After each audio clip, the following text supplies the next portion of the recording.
Hello friends, welcome back to our channel Learn with Nishman.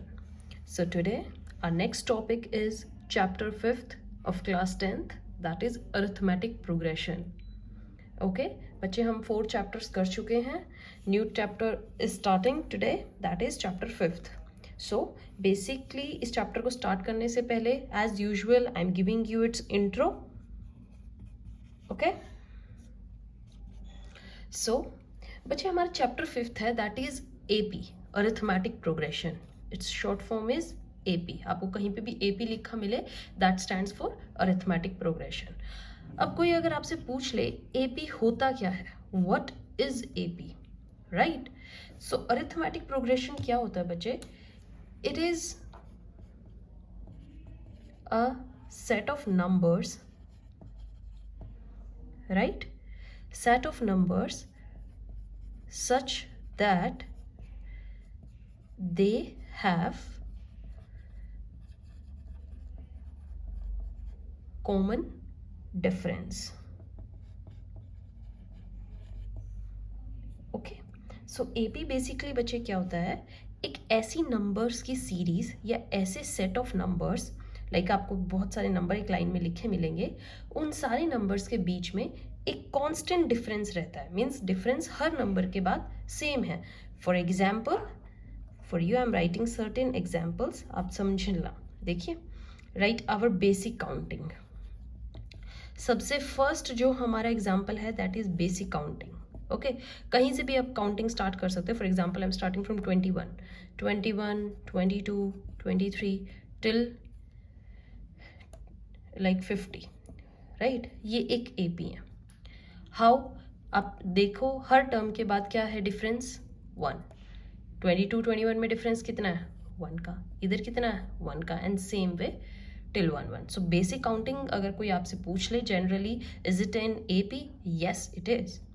Next जो general example हैं that are tables. हमारे किसी का भी आप टेबल उठा लो. फॉर एग्जाम्पल 12 का लिख लेते हैं हम. 12, 24, राइट? 36, 48 टिल 60. ये भी एक एपी है. वाई?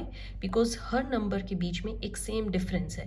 12, 12, 12, राइट? तो कोई भी टेबल अगर आपसे आ जाए और पूछा जाए is it an AP? Yes it is. Okay, now if we are writing the same number like 6, 6, 6, 6, 6, 6, 6, 6, is it an AP? Yes. how? Same difference. See, 0 का डिफरेंस है, 0 का डिफरेंस है, 0 का डिफरेंस है. 0 भी एक नंबर है and yes it is an AP. Okay बच्चे, आर यू क्लियर? तो अगर कोई भी आपसे पूछ ले एपी क्या होता है, it is the set of numbers such that they have common difference. Okay, moving to next topic that is general term. Okay, जो हमने पिछले चैप्टर्स में भी मैंने आपको सिखाया है जनरल टर्म क्या होती है ना? जैसे लीनियर इक्वेशन की क्या है, क्वाड्रेटिक इक्वेशन की. I hope you remember. So general term of AP, AP की अगर आप लिखनी हो तो दैट इज बच्चे A plus D, A plus 2d, A plus 3d and it will go on. This is the general term. Okay, अब यहाँ पर आपसे कोई पूछे, अब आपको आइडिया नहीं है what is a. A stands for your first term, right? जैसे अभी आपने ऊपर एक ये सीरीज ये उठा लेते हैं जो हमारी ये है, राइट? इसमें अगर कोई पूछे ए क्या है, that is 21. The first term is known as A, right? Next is D. What is D? D is the difference. Okay, जो डिफरेंस चल रहा है. अब इसी सीरीज में आपको डिफरेंस कोई पूछे that is 1 is the difference. जो सेम है दैट इज डिफरेंस. इस सीरीज में डिफरेंस क्या है? 12.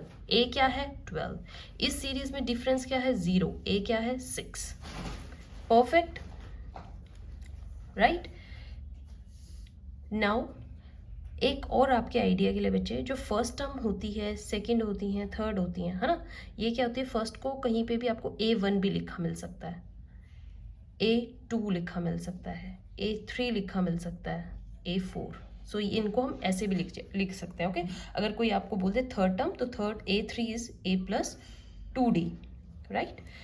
अब अगर आपको सीरीज बनानी है, फॉर एग्जाम्पल मैं आपको एक क्वेश्चन ही देती हूँ. क्वेश्चन है आपके पास, राइट.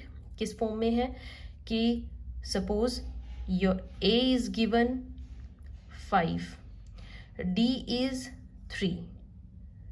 ओके, तो नेक्स्ट टर्म या AP बनाइए इससे. ओके, तो अब हम बनाते हैं. देखो A क्या है हमारा 5, नेक्स्ट टर्म क्या होगी A+D, 5 + 3 8. नेक्स्ट टर्म क्या होगी A+2D, मीन्स A है आपका 5 + 2 × D, that is 3. That is 5 + 3 = 6. 6 + 5 gives you 11. Just आपको इसमें अपनी वैल्यूज डालनी है and it will go on. Very easy बच्चे, right. So now AP general term you already know. Now in this chapter you have 2 formulas बच्चे, ठीक है. ये भी हम इंट्रो में ही कवर कर लेते हैं जो आपके फॉर्मूलाज इस चैप्टर में यूज होंगे, ठीक है. तो जो आपका फर्स्ट फॉर्मूला होगा वो कब यूज होना है, जब आपको ये लिखा मिले find the number of terms, right. अगर आपको टर्म्स निकालनी है, बाय चांस एक AP गिवन है, इसमें टोटल कितनी टर्म्स हैं. Terms like the first one like A+D, ये आपकी टर्म्स हैं इंडिविजुअली. तो एक AP में कितनी टर्म्स हैं, राइट. और अगर आपको ये मिल जाए find the nth term. nth term means अगर जैसे अभी हमने लास्ट क्वेश्चन किया है कि ऐसे मिल जाए, इसकी थर्ड टर्म निकालिए, इसकी फिफ्थ टर्म निकालिए, राइट. इस तरीके से उस टाइम पे आपको कौन सा फॉर्मूला यूज करना है, ध्यान से देखिएगा बच्चे. That is AN = A + n-1 × D, right. इस फॉर्मूले को अच्छे से माइंड में रख लो क्योंकि एग्जाम में आना ही आना है. ओके, ये मैं आपके लिए करती हूँ. बाय चांस आपको एग्जाम्पल गिवन है, एक AP है 2, 6, 10, 14, 16, राइट. ये एक आपको जनरल AP गिवन है. ओके, और इसमें आपको 11th टर्म निकालनी है, राइट. 11th टर्म को आप कैसे लिख सकते हो A11. तो आपको ये बेसिकली ये निकालना है. So let's solve. फॉर्मूले के लिए हमें क्या क्या चाहिए, we need A. yes we have A in this question. A is your 2. we need D है आपके पास. D कैसे निकालते हैं बच्चे, सेकेंड टर्म में से फर्स्ट को माइनस कर लो, डिफरेंस ऐसे ही निकलेगा ना. 6 - 2 gives you 4. तो आपका D क्या है 4. आपको N चाहिए. N क्या होता है, जितनी टर्म्स का पूछा जाए. सो यहाँ पर N आपके लिए क्या है 11. ओके, तो अब आपको बेसिकली इस इक्वेशन की या सॉरी इस क्वेश्चन की 11th टर्म निकालनी है. तो 1 2 3 4 5 ऐसे 6 7 8 9 11th नंबर पे जो टर्म होगी वो निकालनी है, राइट. फॉर्मूले में डालिए A11 = दिस फॉर्मूला. यहाँ पर अब 11 लिख लेंगे. A की जगह आपका क्या आएगा 2 प्लस N क्या है आपका 11 - 1. D difference is your 4. So 2 plus 11 - 1, 10 × 4, 2 + 40 gives you 42.